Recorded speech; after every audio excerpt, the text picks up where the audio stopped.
The Bible. It's 66 books of history, stories, letters, and poetry that fit together to form God's one big story. The epic adventure of how He created us and loves us so much that He made a way to rescue us. As we travel through the Bible, from Genesis to Revelation, we discover people who met God and found their lives changed forever. Now for an amazing story, inspired by the book of Acts, chapter 9, verses 1 through 9. If anyone was set up for the good life, it was Saul of Tarsus. Greetings. Though Saul's family was Jewish, he was also born a Roman citizen. Throughout his life, he was known by two different names. You may call me Saul or Paul. As a young man, Saul was sent to Jerusalem to study with the famous Rabbi Gamaliel. Let's see. You have achieved 100% in classical literature, 111% in philosophy, and in ethics, 99%. I vow to do better. Saul became a Pharisee like his father before him. He carefully studied God's law and prayed 3 times a day. Dear God, help me follow your laws 100% perfectly. Like the other religious leaders in Jerusalem, though, Saul was caught off guard by the events that surrounded the life and death of Jesus. Good riddance. Now that fool can't try to overturn God's laws anymore. Haven't you heard? Jesus' follower says he's returned to life. They've seen Jesus? They've seen Jesus.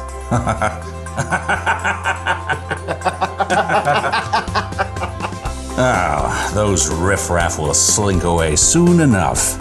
Against all odds, the followers of Jesus didn't fade away. In fact, the numbers began to grow. 5,000? You're telling me that 5,000 people are following the way of a dead man? Well, technically, they think he's alive. Not helping. The religious leaders in Jerusalem did everything they could to squash the new movement. They even arrested a leader among the Jesus followers named Stephen. After telling lies about him, they dragged him outside the city. This man is a disgrace. Saul stood by and held the coats of the men, who picked up stones and threw them at Stephen, until they killed him. If Stephen had just let go of this Jesus nonsense, he wouldn't have had to die. It's terrible. I heard people are following the way of Jesus in other cities too. What? Inconceivable. Saul quickly became known for hunting down people who believed in Jesus. When he discovered that some Jews in Damascus were following Jesus, he went straight to the high priest. This Jesus thing is spreading everywhere. I'm aware. They think he's alive. #yup. Someone should do something. I hope you have something constructive to say. Give me letters to the synagogues in Damascus so I can arrest all the believers and bring them back here. Now you're talking. Saul set off for Damascus with the blessing of the high priest. He traveled with a group of men to arrest the believers they found. After days on the road, they neared the city. There it is. We'll make it by lunch. No, we must take time to pray. As he did 3 times every day, Saul stopped and turned to Jerusalem to pray, certain God was on his side.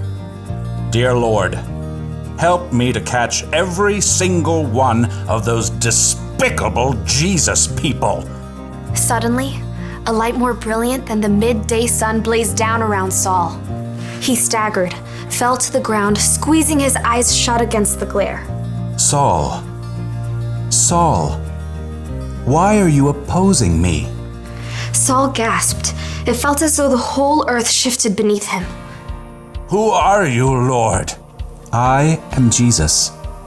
I am the one you are opposing. The men around Saul stared in horror and confusion, unable to speak. They could see no one, but heard a sound, perhaps like a roar of thunder. Now get up and go into the city. There you will be told what you must do. Saul reeled. He struggled to his feet and finally opened his eyes.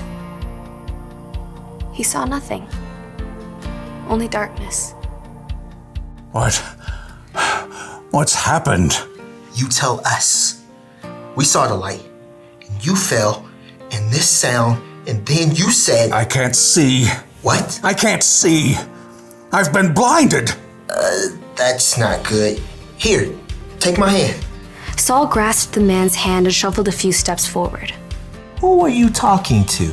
I think it was Jesus. You heard Jesus? I heard Jesus. Saul's companions led him into Damascus, where he stayed at the home of a man named Judas on Straight Street. Want something to eat? I'm not hungry. Or water? Not thirsty. For 3 days, Saul wrestled with himself and God. He'd come face to face with the very man he knew was dead, but discovered that Jesus was very much alive. Now blind, Saul was forced to see everything in a brand new light.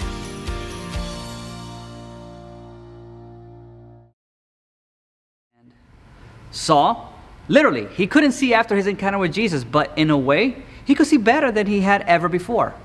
Saul saw everything, and Jesus made a way for everybody to be safe from their sins. After Jesus went back to heaven, he gave his followers the Holy Spirit. And then many people, more people than ever, believed in Jesus too. Saul wanted to stop the Jesus followers, and he really tried. But Jesus, he wanted Saul to know a better way. You know, it's amazing how God has revealed himself to people all throughout history. Saul, who is also known as Paul, so Saul and Paul is actually like Saul Paul, was no exception, and neither are you. And just like God opened Saul's eyes to see the truth, he can open your eyes too, and mine too.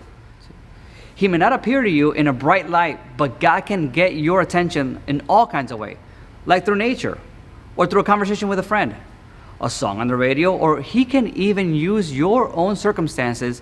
And when you focus in and really see Jesus for who he really is, he can change how you see everything.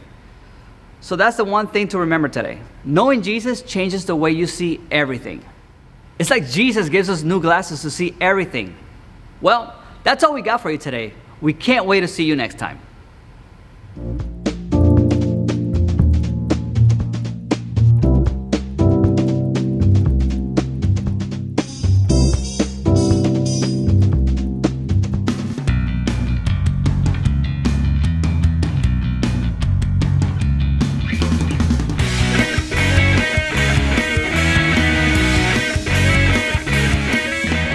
Excited that you joined us today with all that we had for you.